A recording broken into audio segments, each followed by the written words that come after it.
अज्ञानता दुःख कहाँ से आया है?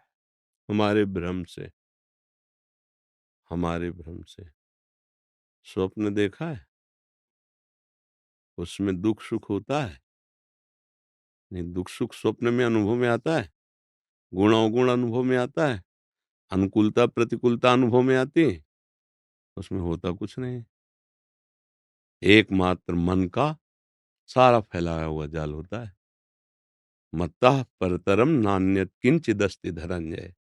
हे अर्जुन, मेरे सिवा किंचन मात्र कुछ नहीं है। ये जो हमें दिखाई दे रहा है, ये हमारा भ्रम है, अविद्या, अज्ञान के कारण। अगर हम गुरुदेव की शरण में होकर उपासना करें, उपासना की तीखी तलवार से वासना इच्छाओं का दमन कर दें, तो अभी दिखाई देगा ना दुःख है, ना सुख है, ना मान है, ना अपमान है, ना गुण है, ना अवगुण है। सुनहु तात मायाकृत गुण और दोष अनेक। किसके द्वारा रचा गया है? माया। माया क्या है? जो है नहीं। मा माने नहीं, या माने जो। मायाकृत गुण और दोष अनेक। गुण या उभय न देखी। सबसे बड़ा गुण है कि न गुण दोष कोई न देखे। देखी सो अविवेक। जो देखता है वो अज्ञानी है। क्या देखना है? गोस्वामी जी ने देखा पूरे संसार को। सीय राम में सब जग जानी, करहूँ प्रणाम जोरी जुग पानी। गुण है, दोष है, भ्रम है, अनुकूलता है, प्रतिकूलता है? नहीं। सीय राम में जड़ चेतन जग जीव जत, सकल राम मैं जानी। बंदों सबके पद कमल, सदा जोरी जुग पानी। मान के नहीं कह रहे कि तुम्हारी मान्यता नहीं, बोले जान के बोल रहा हूं। जड़ चैतन्य जितना भी, जल चर थल चर नभचर नाना, जितने भी जीव हैं, जल में थल में, मेरे प्रभु श्री राम, कोई दूसरा। चिद चिद लक्षणम सर्वम राधा कृष्णमयम जगत, वासुदेवा सर्वमिति समहात्मा सुदुर्लभा। कहाँ कुछ है, दोष कहाँ? विद्या विनय संपन्ने ब्राह्मणे गविहस्तरी, सुनी चय सुपाके चा पंडिता सुंदरसिना। जब हमारी आंख गड़बड़ हो जाती है तो हमको दो चंद्रमा दिखाई देने लगते हैं, हमें एक अंगुली दो दिखाई देने लगती हैं। ऐसे आंख गड़बड़ हो गई, एक परमात्मा की जगह नानात्व दिखाई दे रहा है, यहाँ दुख दोष दर्शन हो रहा है। हमारी दृष्टि गुरु जी के पास ठीक होगी। अज्ञानतिमिरान्धस्य ज्ञानांजन शलाकया चक्षुरुन्मीलितं येन तस्मै श्री गुरुवे नमः। वो हमें नेत्र प्रदान करते हैं। गुरु प्रदत्त नेत्रों से सर्वम खलमिदं ब्रह्म नेह नानास्ति किंचन। किंचन मात्र भी कुछ और नहीं है। ईशावास्यमिदं सर्वम यत् किंचे जगत्याम। अब कहाँ दोष है? कहाँ? आप केवल बोल दिए वो सर्वत्र है, लेकिन इसको समझा नहीं। जब सर्वत्र परिपूर्ण है तो दोष कहाँ है भैया? तुम्हें कहाँ दिखाई दिया? किस जगह दिखाई दिया? कोई व्यक्ति, कोई वस्तु, कोई कण, कोई स्थान खाली है क्या? बोले नहीं, सर्वत्र है। तो जो है उसे तो देखा नहीं, जो नहीं है उसे तुम्हें दिखाई दे रहा है, इसीलिए तुम्हारे नेत्र ठीक नहीं। सर्वत्र है, सर्वज्ञ है, आपने देखा क्या? केवल सुन लिया बात तो प्रश्न खड़ा हो गया। अगर देखने की चेष्टा करते तो प्रश्न ही नहीं रह जाता। जब सर्वत्र, जैसे बर्फ में सर्वत्र है जल, कुछ मिलावट नहीं है। बर्फ में कुछ मिलावट है? केवल जल है ना पूरा जल। अब आप उसमें मिलावट दिखाई दे तो आपके नेत्र दोष से। बर्फ में केवल जल है। ऐसे जितने आकार हैं, इनमें सब वही विराजमान है और ये सब पूरे के पूरे वही हैं। कुछ इसमें झूठा नहीं है। केवल सवाल हल करने के लिए ब्रह्म सत्यम जगन मिथ्या से शुरू होता है, और जब सवाल हल हो जाता है तो सर्वम खलमिदम ब्रह्म। सर्वम, कुछ नहीं बकाया वही बना है। वो अपने आप से अपने आप का सृजन करता है, अपने आप से अपने आप का संहार कर लेता है। प्रश्न ही नहीं है।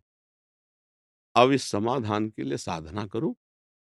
गुरुदेव की शरण में होकर खूब नाम जप करते हुए शास्त्र स्वाध्याय, अपनी इंद्रियों का दमन, मन का दमन, इच्छाओं का दमन। अभी देखो अंतर में आनंद प्रकाशित हो। जिस समय उपासक वर्तमान में आई हुई इच्छाओं का नाश करके एक आकार वृत्ति से भगवत चिंतन करता है, तो उसकी बुद्धि में अखंड प्रसन्नता जागृत होती। उसी प्रसन्नता में अपने स्वरूप का अनुभव, परमात्म स्वरूप का अनुभव करता है। अभी तो बहुत दूर नगरी है। इस स्थूल शरीर में ही भोग विलासिता में तो फिर गुण दोष दिखाई देंगे ना, फिर तो गुण दोष दिखाई देंगे। भाव स्वरूप में तो आपके सिवा कुछ है ही नहीं, आप ही आप हैं। चाहे आप मान लीजिए, चाहे आप मान लीजिए, दो हैं ही नहीं, आप ही आप हैं। भक्ति में आप ही आप हैं और ज्ञान में ही आप ही आप हैं। ज्ञान में इधर आप ही आप हैं, भक्ति में वो इधर देखता है, आप ही आप। जित देखूं तित श्याममयी है। अब बच्चा, वो अध्यात्म की जगह में आपने प्रश्न किया है, तो बहुत पवित्र बुद्धि चाहिए हमारी भाषा समझने के लिए। अगर समझ पा रहे हो तो समझ लो, नहीं तो पकड़ लो, आगे समझ जाओगे। नाम जप करो तब। कोई बच्चा दोष नहीं है, कहीं दोष नहीं है। हमारी दृष्टि दूषित है। सृष्टि कैसी? जैसी हमारी दृष्टि। जाकी रही भावना जैसी, ये प्रभु मूरति देखी तिन तैसी। आज भी पत्नी रूप में वही सच्चिदानंद है, पुत्र रूप में वही सच्चिदानंद है, पिता रूप में वही सच्चिदानंद है। पर सच्चिदानंद न देखकर कर्ता भोक्ता भाव से आप बाह्य शरीरों में विचरण कर रहे हैं, वैसे ही आपको अनुभव में आ रहा है। अभी आ जाए तो अभी दिखाई देगा, ना कोई पत्नी है, ना कोई पुत्र है, केवल एक वही कृष्ण ही सारी लीला कर रहा है। अब आगे बढ़ो बच्चा, तब जान पाओगे, नहीं तो फंस जाओगे। दलदल है माया का, ऐसा वैसा थोड़ी माया है, बहुत बड़ा भ्रम है। स्वप्न में एक नदी में हम डूब रहे थे। अब बाहर से कोई व्यक्ति उसको सैकड़ों नाव लगा दे, तैराक खड़ा कर दे, क्या बचा सकता है? नहीं बचा सकता। चाहे जितना उपाय कर ले, उसको दुख उसको निवृत्त नहीं कर सकता। एक उपाय है, जगा दे उसे। ना एक बूंद पानी है, ना नाव की जरूरत है, ना तैराक की जरूरत है। तो जेहि जाने जग जाए हेराई, जागे जथा स्वपन भ्रम जाई। इस तत्व के जान लेने के बाद ये संसार हेरा जाता है, खो जाता है ही नहीं। जैसे जगने के बाद स्वप्न की सत्ता नहीं रहती, ऐसे भगवत प्राप्ति के बाद इस जगत की सत्ता नहीं रहती। अब अभी स्वप्न में हो तो कैसे समझ पाओगे? तुम स्वाप्निक पुरुष हो इस समय, तुम कैसे समझ पाओगे कि ये नहीं है? तुम्हें तो गुण दिखाई। स्वप्न में कोई पीट रहा, उसे कहते भैया धैर्य रखो, बिल्कुल झूठा है, वो समझ पाएगा? उसको जगा दो। अब वो खुद बोलने लगे कि यार कहीं कोई मारने वाला ना कोई पीटे। बड़ी पिटाई हो रही थी, कुछ है या भले जगा दिया, ले तो न जाने कितनी देर पिटते। गुरु की कृपा होती है, वो जगा देते हैं। मोह निशा सब सो अनिहारा, देखे स्वपन अनेक प्रकारा। जगा दिया वो बलिहारी गुरु आपने, जिन गोविंद दियो बताए। हाँ, भूल गया था प्रभु, आज जान गया, समझ गया, निहाल हो गया। अब परमानंद पूर्ण हृदय है, जो हमारा सुखराशि स्वरूप है, अब वो जागृत हो गया। नाम जप करो, अच्छे आचरण करो, संतों की वाणी सुनो, बड़े बुजुर्गों की सेवा करो, हृदय पवित्र होगा, तब बात समझ में आएगी। जी। कर्नल अमित सिन्हा जी। जी। राधे राधे महाराज जी। महाराज जी, गुरु कौन है? गुरु से कब मिलना होगा? भगवान और गुरु एक हैं, ब्रह्म और गुरु एक हैं, दो नहीं हो सकते। जब हमारे अंदर इच्छा जागृत हो जाए, सुन के शास्त्र पढ़ के, कि मुझे भगवान की प्राप्ति कैसे हो, सोई जाने जे देहु जनाई, जानत तुम्हें तुम्हें हो जाई। तो गोस्वामी जी कहते हैं वही जान सकता है जिसे वो जना दे। अब तुम्हारे अंदर जानने की इच्छा हुई कि मैं कौन हूँ, या भगवत प्राप्ति क्या है, या ब्रह्म क्या है, ये संसार क्या है, तो इन प्रश्नों का उत्तर देने के लिए वही जो है वो गुरु रूप धारण करता है। या तो आके पकड़ लेता है और या उसे बुला लेता है। और जिसके मिलने से हमारे हृदय में शीतलता होने लगे, जिनके वचनों से हमारे संशय नष्ट होने लगे, जिनके देखने से ऐसा लगे देखा तो पहली बार हूँ, लेकिन परिचय बहुत समय से है, वो भगवान गुरुदेव के रूप में आकर हमारे सारे संशयों को छिन्न-भिन्न करके हमें मोक्ष पद, कैवल्य पद, प्रेम पद प्रदान करते हैं। बंदों गुरुपद कंज, कृपा सिंधु नर रूप हरि। महामोहतम पुंज जासु बचन रवि कर्णिकर। गुरुर ब्रह्मा, ब्रह्मा जी का काम है सृष्टि रचना। गुरुदेव हमारे अंदर नवीन सृष्टि की रचना करते हैं दैवी संपदा की। गुरुर विष्णु, जो सृष्टि रची दैवी संपदा सद्गुण उपासना की, उसकी रक्षा भी वही करते हैं। और गुरुर्देव महेश्वरा, जो हमारी साधना में विघ्न डालने वाले आसुरी प्रवृत्तियां हैं हमारे अंदर ही, उनका वो नाश करते हैं, क्योंकि महेश्वर का कार्य है विनाश करना। जब हमारी आसुरी प्रवृत्ति का नाश हो गया, दैवी संपदा भागवतिक सद्गुणों का पालन हुआ, उनका सृजन हुआ, तो उससे हमें भगवत प्राप्ति हुई। तब हम अनुभव कर पाए कि गुरु साक्षात परब्रह्म तस्मै श्री गुरुवे नमः। जिनकी खोज कर रहे थे, जिनको हम समझ रहे थे गुरु साधन है और साध्य तो भगवान है, जब हमारे अंदर अनुभव हुआ तो ये हुआ कि गुरु साक्षात परब्रह्म तस्मै से मेरे सामने परब्रह्म मूर्तिमान होकर मुझे अपना परिचय देने के लिए इस रूप में आए।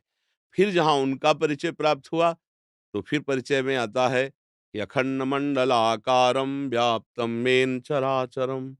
अरे! यही गुरुदेव भगवान तो चर अचर सब में विराजमान है। जहाँ सर्वान वस्तुतया निरीक्ष परम स्वाराध्य बुद्धिर्मम, जहाँ सब जगह अपने गुरुदेव को देखा, जीवन मुक्त हो गया। गुरु साक्षात ब्रह्म है, बस हमारी भावना केवल बदलने की आवश्यकता है, वो भी उनके संग से बदल जाती है। ब्रह्मानंदम, परम सुखदम, केवलम ज्ञान मूर्तिम, पांच भौतिकम नहीं। केवलम ज्ञानमूर्तिम द्वंद्वातीतम गगन सदसम तत्वमस्यादिलक्षम एकम नित्यम विमल अचलम सर्वदी साक्षिभूतम भावातीतम त्रिगुण रहितम सद्गुरुम तम नमामि। सद्गुरु साक्षात परब्रह्म परमात्मा है, उनके सिवा उनकी बात कोई जानता नहीं। और वो जब अपनी बात जना देते हैं तो जो जान जाता है, तो जानत तुम्हें तुम्हें हो जाए, वो साक्षात गुरु स्वरूप हो जाता है। ब्रह्मविद ब्रह्म ही भवति। जो भगवान को जान जाता है, वो भगवत स्वरूप हो जाता है। वो जब गुरुदेव का सानिध्य मिलता है तो फिर 2 नहीं रह जाते, गुरु और शिष्य 2 नहीं रह जाते, केवल गुरु ही गुरु रह जाते हैं।